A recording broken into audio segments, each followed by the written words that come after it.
आपल्या आयुष्यामध्ये येणारा प्रत्येक क्षण, प्रत्येक चांगला क्षण आपल्याला वेचता आला पाहिजे. आणि माझ्या हातमध्ये बघताय तुम्ही काय आहे, सरांनी ओळख करून दिली, नॅपकिन बुके.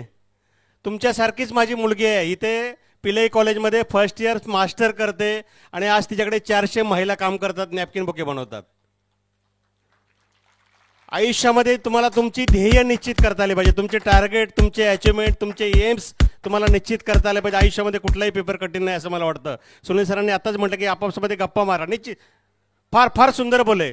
तुम्ही गप्पा मारल्याच पाहिजे, कारण प्रत्येक मुलगा, प्रत्येक मुलगी याला देवाने काहीतरी वेगळं दिलं आहे, ते आपापसामध्ये शेअर केलं तर आपलं नॉलेज वाढल्याशिवाय राहणार नाही. आणि एवढा रंगारंग कार्यक्रम पडद्याच्या मागे असताना मी अजून पुढे जाणार नाही. तुम्ही निश्चितपणे यूट्यूबवरती, इंस्टावरती सर्च करा डॉक्टर गोरखनाथ पोळ आणि येस नॅपकिन बुके, तुम्हाला माझा जीवन प्रवास समजेल. म्हणूनच मी माझ्या आयुष्यातलं सर्वात सुंदर पुस्तक लिहिलं, बाप समजला पाहिजे वा ही कळली पाहिजे. मित्रांनो, एकदा आवर्जून वाचा. आपल्याला आपल्या आयुष्यातला बाप कळला पाहिजे, मग तो जन्मदाता असला पाहिजे असं नाही, कारण जो मार्ग दाखवतो तो एक बापच असतो, कारण ज्याच्यामुळे आपलं जीवन सहज, सोपं आणि सुंदर होतं. आणि या सहज, सुंदर, सोपं जीवन तुम्हालाही घडो अशी ईश्वरचरणी प्रार्थना करतो. आणि पुढील कार्यक्रमास आणि तुमच्या पुढील आयुष्यासाठी